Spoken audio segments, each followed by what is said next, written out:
قبل ما نبدأ حلقة النهاردة ما تنسوش تصلوا على النبي وتشتركوا في القناة وتفعلوا زر الجرس علشان يوصل لكم كل جديد. بيبدأ مسلسلنا مع البنت الصغيرة قوي دي اللي اسمها تشو، وهي بتصحى من النوم وبتتصدم لما بتلاقي واحد معاها في الأوضة واللي بيكون اسمه هونج. لا وكمان هدومهم هما الاتنين بتكون على السرير. فبنرجع فلاش باك سريع كده وبتعرف انها للأسف كانت تحت تأثير الكحول الليلة اللي فاتت، ولما بتيجي ترجع لوقتها الحاضر بتتصل فورا بزميلتها اللي خلتها تشرب الكحوليات بس محدش بيرد عليها. فبتتضايق اكتر لما بتلاقي هونج بيعاملها ولا الخدامات وبيرمي شيك في وشها بمنتهى الغرور كده. فبتنهار شو وبتعرف انها بنت ناس يا ناس واخلاقها مش كده خالص، امال ايه اللي جابها في السرير والله اعلم. المهم ان هونج بيرمي لها شيك تاني بما انها يعني طلعت بنت ناس، فبتفضل تضرب فيه بالمخده، وبصراحه بتبقى متهوره قوي، يعني ريش المخده هيعمل معاها حاجه مثلا. من ناحيه تانية بنشوف جان خطيبه شو وهو بيتعرض للابتزاز ومسؤولين الشغل والديانه عمالين بيتصلوا بيه وبيستعجلوه على رد فلوسه، وهو بيبقى لا حول له ولا قوه للاسف، وبيوعدهم ان اخر الاسبوع هيتصرف من غير ما يكون عارف هو ممكن يعمل ايه اساسا.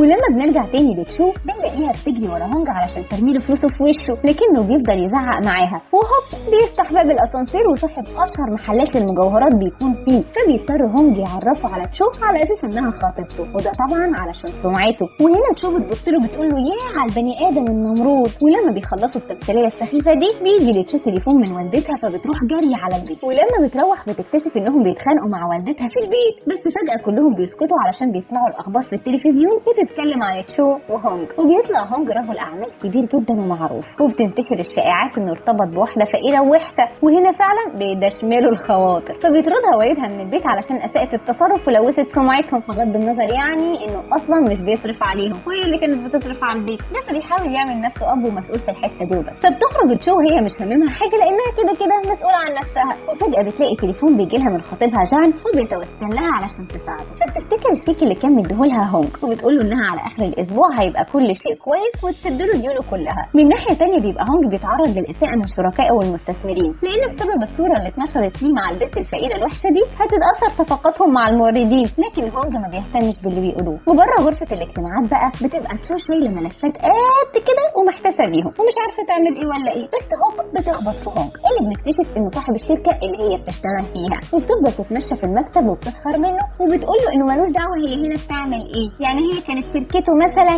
وفجاه بنحس بالميه الساعه اللي بتدلق عليها لما بتشوف صورته على المكتب وبتكتشف انه مديرها، فبيلف الكرسي بيها بطريقه تجيب لها ارتجاج في المخ، وبيأمرها فورا انها تقدم استقالتها في اسرع وقت. فبتمشي وهي متضايقه جدا وبتدخل الحمام وهي مش طايقه نفسها، وطبعا عارفين ان الحمام بالنسبه للبنات هو المكان اللي بنطلع منه باحلى افكار. واول ما بتخرج بتقابل جده هونج وقع على الارض، لكنها ما بتكونش عارفه انها تبقى جدته، فبتساعدها بقلبها الطيب والجميل وبتعرفها انها هتقدم استقالتها علشان كده مستعجله. فبتدخل الجده لهونج وبتأمره انه لازم يتجوز في اسرع وقت لان بسبب ندواته الكتير سمعه الشركه هتبقى في النزل وهيخسروا كل حاجه، وبتمشي وتسيبه. في نفس الوقت ده بتوصل تشو وهي مخبيه وشها ورا ورقه استقالتها، لكنها بتلاقيه بيعرض عليها عقد عمل مختلف خالص واللي بيكون عقد ارتباط، فطبعا بتتغر قوي في نفسها وبتعرفه انها اساسا مرتبطه، لكنه بيوريها قيمته اللي مرتبطه بيه. فبتقول له تشوف سرها اما صحيح الفلوس بتغير النفوس، وبعدها بيجيب لها فستان وبيقول لها بدل ما هي لا بتعرف تلبس ولا حتى بتعرف تتكلم اساسا فيبقى شكلها عادل وخلاص. وبنشوف تشو هي بتستقبل الكلام منه وكأنه حد بيضربها على دماغها. وبيروحوا اخيرا المشوار المهم اللي بيطلع لجده هونج، واول ما بتشوف تشو بيفضلوا يضحكوا ويصرخوا في وش بعض من الفرحه، وبيكتشف هونج انهم كانوا يعرفوا بعض فعلا. ولما بيقعدوا على العشاء هونج بيوهم الجده ان هو وتشو غرقانين في حب بعض علشان تتاكد انه مش بتاع بنات ولا بيتسلى ولا حاجه. وبنشوف قصادنا قصه حب من الدرجه الاولى، وهو بياكلها ببقها ولا شاديه ورشدي اباظه، وبيفضل يمشي ايديه على شعرها اللي بيبقى هيطلع في ايده من كتر ما بيشدوا، لغايه ما بيتصدموا هما الاثنين لما الجده بتقول لهم انهم يعيشوا هما الاثنين سوا. فبيسيبوا الاكل وبيقعدوا مع الجده علشان يعرفوا هي عايزه ايه بالظبط، وبتكون عايزه تشوف ابن حفيدها من هونج، وطبعا ما بتسمحش تسمع منهم اي كلمه خالص، وهم اساسا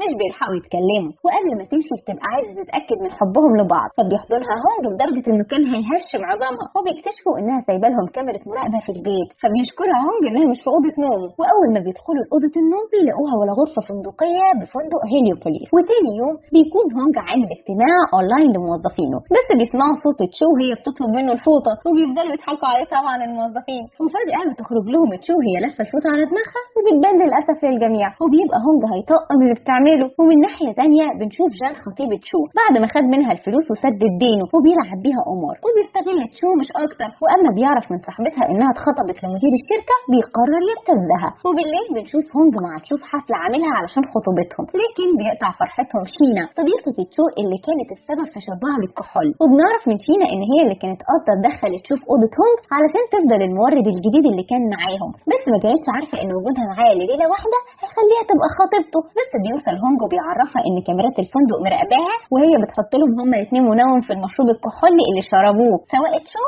او هونج، وبيهددها هونج انه ممكن يبلغ عنها. فبتنهار شينا لانها بتحب هونج وبتقوله ان هي اللي تستاهله. وتشوف تبقى واقفه مصدومه في صاحبتها وما بتبقاش متوقعه انها ممكن تعمل فيها كده اساسا، بس بترد عليها شينا وبتقول لها ما تعملش نفسها بريئه، واكيد هي اتبسطت بالليله اللي قضتها معاه وجه الوقت انها ترجع لها حقها في هونج. وبتبقى لسه هتحصل بينهم مشاده لكن هونج بيوقفهم، وبتفضل الصدمات تتوالى ورا بعضها على تشو. وبتعرف ان خطيبها جاي عايز يبتزها وبيتفق مع شينا عليهم، وبتبقى تشو واقفه وسامعه كل حاجه. واللي بيقولوا جان عليها انه من الاول مش بيحبها بس كان بيستغلها لانها هبله وطيبه وبتديله الفلوس اللي بيحب يلعب بيها قمار. فبتروح تشو بتضربه بالقلم لانها بتكون مصدومه فيه، وبتقول له انه استغلها بالرغم انه عارف ظروف عائلتها الماديه وهي اللي بتصرف عليهم. وفجاه بيجي هونج يدافع عنها وبيهدد جان بوصولات الامانه اللي عليه للديانه، وبيقول له انه لو تعرض ليه او ليها هيحكم على نفسه بالسجن. فبتشكره بعدها تشو على وقفته جنبها، ولما بيلاقيها مكتئبه بيقول لها انهم هيروحوا ياكلوا، ولما بتعرف ان الاكل على حسابه بتقول له انها هتطلب مشروب كمان معاه. وتاني يوم بتصحى تشو على عقد جديد من هونج اللي بيبقى ضاف فيه بند جديد وهو انها ما تشربش كحول مره ثانيه ابدا. فبتفضل تشو تتنطط كده زي الكتاكيت، ولانها بتكون شبر ونص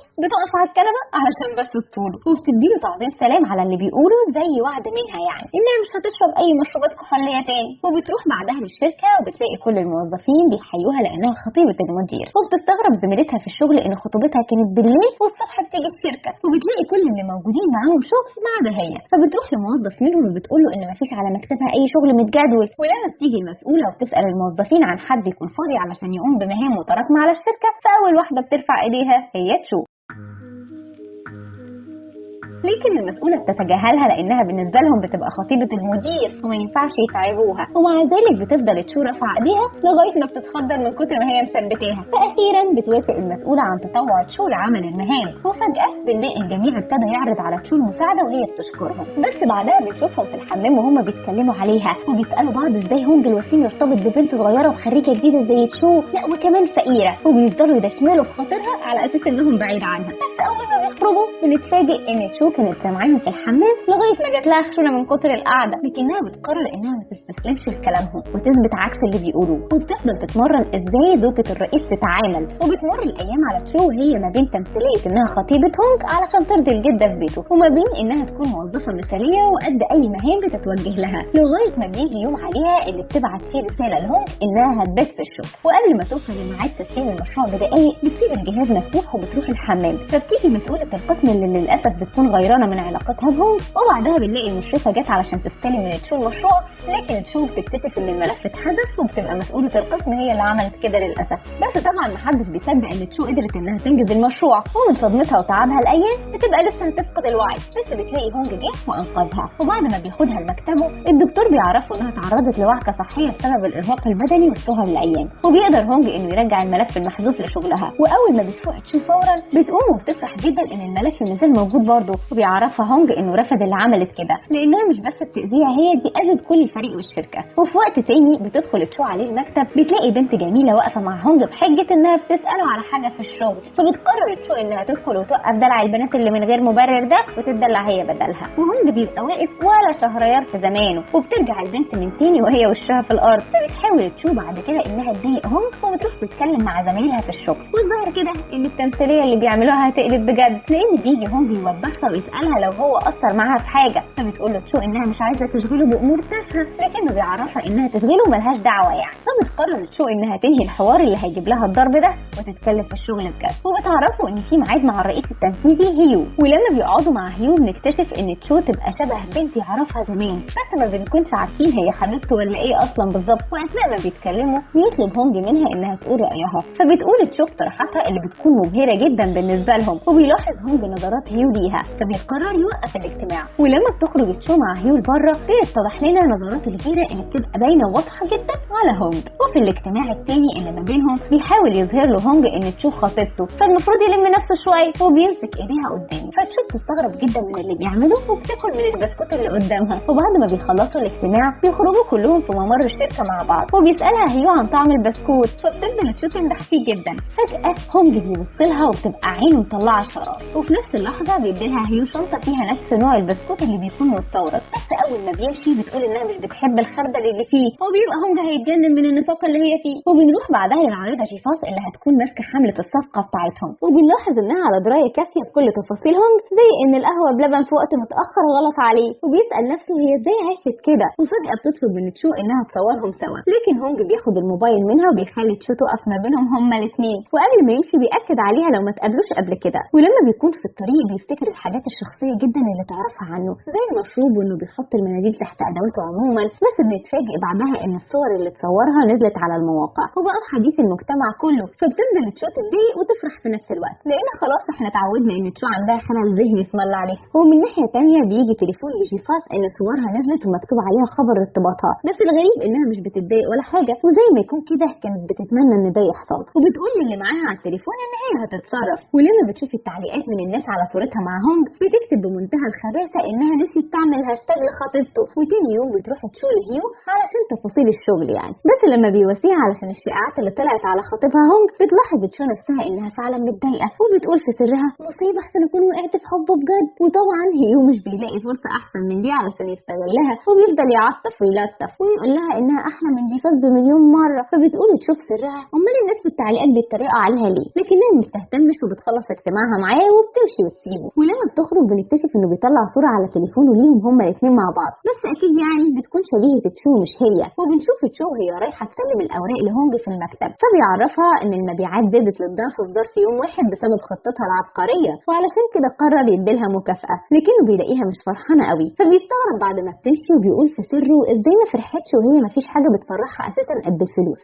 بس بتبقى تشوف عالم تاني خالص، وبتبقى سرحانة في التعليقات السلبية اللي جت عليها مقارنة يعني بجيفاس. وهو انا الثعبان جت. وبتلاقي جيفاس في وشها وبتعتذر لها يا عيني علشان صورتها غطت عليها قدام الكل، وبتقول لها انها دايما بتتعرض للاشاعات بسبب جمالها، وبتعرفها انها كانت على معرفه قديمه بهونج، وبتاكد عليها انه بيحب اللبن السخن جدا. فبتروح تشو على البيت وبتحضر له في الاكل لبن سخن، وفي عز ما بيكون بيقرص خدها بسبب غبائها في الكلام وانها مدب كده بيجي له مغص رهيب، وبنتفاجئ ان عنده حساسيه من لاكتوز اللبن. احنا قلنا بقى انا الثعبان. وبتيجي تشو بتبعت رساله لجيفاس وبتقول لها ان هونج جاله مغص رهيب بسبب اكلها، فبتنتصر ست جيفاس طبعا عليها. وتاني يوم بنلاقي جيفاس رايحه لعند هونج المكتب ومعاها شوربه دافيه حطها في وعاء لونه وردي، بس وهو بياخد منها الشوربه تشو بتدخل عليهم، فبيحاول هونج انه يبعد ايده، لكن الشوربه بتتدلق عليه للاسف. وبعدها بتجري ورا جيفاس وبتطلب منه انه يتعامل معاها بشكل رسمي، وبتعتذر له لو سببت له مشاكل بسبب جمالها، لكنه بيقول لها انه رايح يتغدى مع خطيبته بره ومش حاسس ناحيتها بالزعل ولا اي حاجه. وبنرجع فلاش باك في ذاكره جيفاس وبنشوف شاب اللي تقريبا يبقى اخوها وهو بيتعرض للتنمر من اصدقائه بسبب انه بيحب اللون الوردي، وبيجي هونج يدافع عنه وبيديله نفس الوعاء اللي باللون الوردي. وبنرجع للحاضر من تاني وبنلاقي جيفاس رمته في الزباله من كتر غيظها. ومن ناحيه تانيه بتكون تشو عماله تنفخ وتلعن حظها، وهونج بيجي لها علشان ياكل من الشوربه اللي عملتها، وبينتهي بيهم الامر بان هو اللي بيغسل الاطباق. وبتتصل جيفاس بتشو بتقول لها شويه نصايح كده علشان تعرف تقرب هونج منها اكتر، قال يعني خايفه عليها. وبتحاول فعلا تشو انها تطبقها بالحرف الواحد، لكنها بتبقى عماله تتنطط يمين وشمال حوالين هونج لدرجه انها بتخيله خالص جيفاس وما بيكونش عارف يشتغل بسببها، فبيقرب منها وبيسالها لو كانت حاسه بمغص ولا حاجه، وهو ما يعرفش انها بتعمل كده في محاوله منها انها تغريه اساسا، لكنها بتتعصب لانها فشلت في اغراءه وبتيجي تمشي فبتكسر كريستال عنده. وفجاه بنلاقي هونج اتعصب جدا عليها وقال لها انه مش عايز يشوف وشها حالا ولازم تمشي من قدامه، فبتروح تشوف فعلا من غبائها وطيبه قلبها تتصل بجيفاس وتحكي لها على كل حاجه. وطبعا جيفاس بتنتهز الفرصه وبتنزل منشور عندها قال يعني بتشكر الشخص اللي صلح لها الكريستاله بتاعتها، فبيشوفها هونج وبيطلب منها رقم الشخص ده، لكنها بترسل عليه وبتقول له انه صديق شخص ليها ودي مش مهنته، فلو حابب يعني يصلح حاجه عنده يديها لها وهي اللي هتتصرف، وكل ده علشان تقرب منه. فبيشكرها هونج جدا وهنا بتحس جيفاس انها ابتدت تقرب من هونج واخيرا لقت حجه علشان تكلموا عليها كل شويه. فبيروح بعدها هونج لتشو بيلاقيها نايمه زي الملاك فبيغطيها ويمشي. وتاني يوم بتبقى تشو قاعده محتاره تعتذر لهونج ولا لا، لكن بتاخد اخيرا القرار وبتقرر انها تعتذر. بس من ناحيه تانية بيكون هونج بيتكلم مع جيفاس في انها توصل له الكريستاله المكسوره مع المندوب، لكنها بتقول له انها عملت له خدمه ولازم يشكرها عليها، وبتطلب منه انه يعزمها على العشاء في بيته. في الوقت ده بتدخل تشو ما بتعتذرش اصلا زي ما كانت مقرره، فبيقول لها هونج ان جيفاس معزومه عندهم النهارده ولازم تحضر لها اكل كويس، وبيبقى عايز يغيظها بس بيتفاجئ انها بتوافق عادي وبتسيبه وتمشي. ولما بنيجي لوقت الاكل بتتفاجئ جيفاس ان تشو موجوده وبيحاول هونج يبين لها انه بيحب تشو وبيمسك ايديها قدامها، فبتكشف جيفاس عن انيابها وبتطلع الكريستاله في الوقت المناسب، لكنها بتتصدم لما بتلاقي هونج اخدها منها واداها لتشو. وهنا جيفاس ما بتستسلمش وبتقرر توقع ما بينهم وبتعاتب تشو قصاد هونج على اساس يعني انها بتسالها وبتقول لها هي دي بقى الكريستاله اللي قلتي عليها تافهه ومش مهمه. وهنا شو بتبقى مظلومه ومش بتعرف ترد، وكمان هونج بيتضايق وبتعرفها جيفاس ان الكريستاله دي اهم حاجه في حياه هونج لانه متورثها عن جدوده، والمفروض بما انها هتكون زوجة الرئيس تهتم اكتر من كده بتحركاتها في البيت وما تكونش مهمله في كل حاجه، مره تجيب له مغص بسبب اكل خطا ومره تكسر له اهم حاجه في حياته. فبتحزن تشو بتسيبهم وتمشي وبيدخل وراها هونج علشان يصالحها، لكنها بتبقى بتبكي وبتقول له ان المفروض كان يعرفها تاريخ عيلته كويس قوي علشان ما تتعرضش للتوبيخ من حد. فبيبص لها كده وبيسالها لو كانت بتغير عليه يعني، لكنها طبعا بتنكر. وبنحس هنا ان الحب ولع في الذره بقى يا جماعه، وبياخدها وبيقعدوا مع بعض قعده صفا كده هما الاثنين، وبيبدا يحكي لها كل حاجه عن حياته وبيوريها البوم صوره الخاصه، واول ما بتشوف الصور بتنبهر من الجمال اللي قصادها، فبيقول لها من يومي وانا وسيم، لكنها بتصدمه وبتعرفه انها مش بتتكلم عليه هو وبتتكلم على الشاب اللي جنبه اللي بيطلع نفس الشاب اللي شفناه في ذكريات جيفاس. وبنرجع فلاش باك وهو بيحكي لها انه كان دايما بيحميه وواقف في ظهره، واي حد كان بس بيفكر يأذيه كان بيضربه في لحظه، وفعلا كان بيحبه جدا. ولما بيخرج من الفلاش باك بيعرفها انه اختفى من بعد المدرسه الثانويه مباشره، فبيسالها بعد كده عن حياتها هي، وبتبدا تحكي له انها من عيله فقيره جدا ودايما والدتها كانت على مشاكل مع اهلها اللي هم الجد والجده بسبب ان ما كانش في حد بيصرف عليهم لان الاب كان زي قلته زي ما شفنا كده في اول المسلسل. وبتكمل وبتقول له ان والدتها اشتغلت اكتر من حاجه في نفس الوقت علشان تخليها تكمل تعليمها، حتى تشو نفسها اشتغلت. ولما بتخرج من ذكرياتها بتعرفوا انها عانت في حياتها كتير قوي ومع ذلك مبسوطه. فبيقول هونج وهو سرحان انه مش هيخليها تعاني مره تانية ابدا. وبنشوف تشو تاني يوم وهي مع هيو في المطعم وبيسالها لو هي ملهاش اخت اكبر منها، لكنها بتاكد له انها بنت وحيده لا اخت ولا اخ ولا اساسا عيله. ولما بتيجي تاكل بيلاحظ عليها انها بتقول له ان عندها حساسيه من الخردل اللي في الاكل، وهوب بيقطع عليهم قعدتهم الاستاذ هونج وبيتصل بيها وهو متعصب جدا وبيتهمها انها بتخون وبتوعد راجل غيره، فبتخرج تكلمه بعيد بسبب صوت العالي جدا عليها وبتقول له انها هتخونه في حاله واحده بس انهم يكونوا مرتبطين اصلا. وبعدها بتساله هي الضحكه من الودن دي للودن دي لو يعني كان بيغير عليها، بس بيقول لها تبطل دلع وتيجي تحتفل بعيد ميلاده معاه علشان الجده اكيد هتبقى مراقباهم في الكاميرات. فبتستاذن تشو من هيو وبتعرفه انها هتمشي ضروري، وبعد ما بتمشي بيشك هيو انها دي تبقى حبيبته اساسا لان حتى نفس حساسيه الاكل بتكون عندها. ومن الناحيه الثانيه تشو بتروح لهونج اللي بيبقى مستنيها ومتضايق جدا انها ما عرفتش عيد ميلاده، فبتجري تشو بتروح تجيب له كده كورتين من عندها وبتقلب الصاله ولا كانها مسرح البالون، وبتفضل تعمل له حركات دائريه في ايده، قال يعني لما بيعمل كده حظه هيبقى حلو والدنيا هتشبرقه فلوس. لكنه بيقول لها انه مش ناقص فلوس بس في ناس ناقصها تربيه لانها بتسهر مع راجل غريب وهي مخطوبه، وبيروح يجيب لها الاكل اللي هو محضره لها. وبيصحى تاني يوم بيلاقي تشو قدامه واقفه زي الانسان الآلي بالظبط، وبتفضل تكرر في التعليمات اللي قال لها عليها وبتساعده يلبس هدومه ولانها اقل من الشبر ونص بتقف على الكنبه علشان بس الطول تربط له الكرافته. ولما بيروحوا للشركه بتلاحظ ان الموظفات اللي اتكلموا عليها قبل كده موجودين، فلما بيركبوا الاسانسير بتفضل تشو تدلع على هونج قدامهم علشان تغيظهم، وما بتنساش لما كانوا بيقولوا عليها وحشه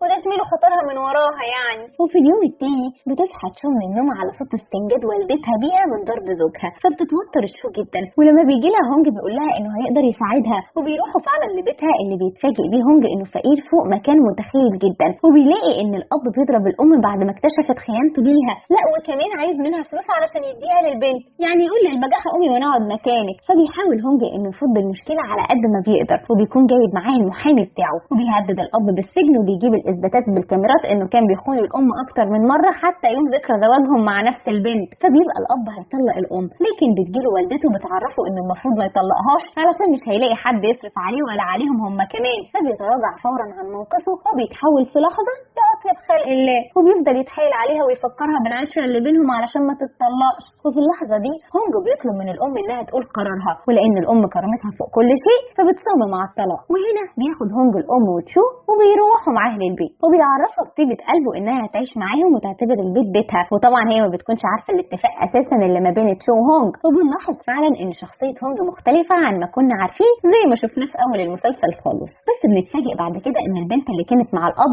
اساسا جيفاس اللي مسلطاها علشان تفضح حاله تشو قصاد الجميع، وبتدي لها الفلوس اللي اتفقوا عليها. وفي اخر اليوم بنلاقيها بتتصل بهونج وبتهدده بالطريقه في انها هتفضح امر عائله تشو لانه مش هيليق بمشاركتها معاه، وبتطلب تقابله. وفعلا بتبعت له رساله تاني يوم بعد ما بيروح الشركه، وبتعرفه انها في الجراج، ومن كتر خباثتها فعلا بتكون مسلطه مصور يلقط لها صوره وهي معاه، وبتعمل نفسها بتقع، وبتقول له انها كانت مضطره تقول له كده في التليفون علشان يرضى يقابلها لانها محضره له كلام مهم جدا. وبتعرفه ان عيله تشو مش هم العيله الحقيقيه ليها، والاب ده هيبقى والدها البيولوجي مش اكتر. بس بيفاجئها انه يعرف عنها كل حاجه، وبعدها بتعزمه على عيد ميلادها، بس لما بيرفض بتقول له انها هتعزم تشو وهتعرفها حقيقه اهلها ايه. وهونج علشان بيحب تشو ما بيحبش انها تعرف حقيقتها، فبيوافق فورا انه يجي لها عيد الميلاد، وبيقول لها ان من بعدها تكتم على السر ده خالص. وتاني يوم بنلاقي الاخبار كلها بتنشر صور جيفاس وهونج، وبيقولوا انها خطيبته الحقيقيه وتشو هي اللي اخدته منها. وبتتعرض تشو للهجوم الكبير من كل فئات المجتمع. ولما هونج بيتصل بجيفاس علشان تطلع تقول تصريحات وتنفي خبر حبهم القديم، بتقوله انها لازم تسيب الاشاعه فتره لان من وقتها وحجم مبيعاتهم زادت جدا، والمفروض يكون بيزنس مان ويفكر في الموضوع بشكل عملي اكتر من المشاعر والكلام الفارغ ده. فبيقفل معاها وهو غضبان جدا، وبيتصل بالمحامي الخاص بيه علشان يراقب جيفاس كويس ويعرف تفاصيل حياتها. ومن الناحيه الثانيه هيو بيروح لبيت تشو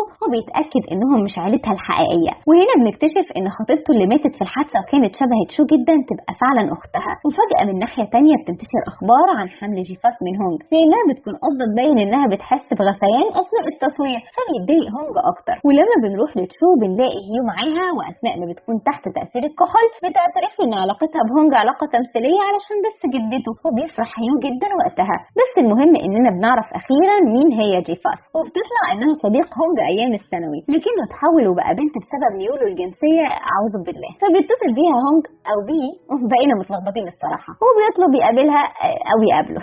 المهم انهم بيواجهوا بعض اخيرا، وبنعرف انه كان بيحب هونج جدا لكن بسبب ميوله عمل عمليه تجميل علشان يقرب له. بس هونج بيقول انه بيحب تشو جدا ومش مستعد يتخلى عنها لاي سبب كان. واخيرا بتصلح جيفاس كل حاجه اتعملت بسببها، وبنشوف هونج وهو رايح يعترف لتشو بحبه ليها، وبيعرض عليها الجواز الحقيقي وانه يحقق امنيه جدته ويجيبوا لها احلى حفيد. ولحد هنا بينتهي ملخصنا النهارده. اتمنى المسلسل يكون عجبكم. نشوفكم بقى في ملخص جديد.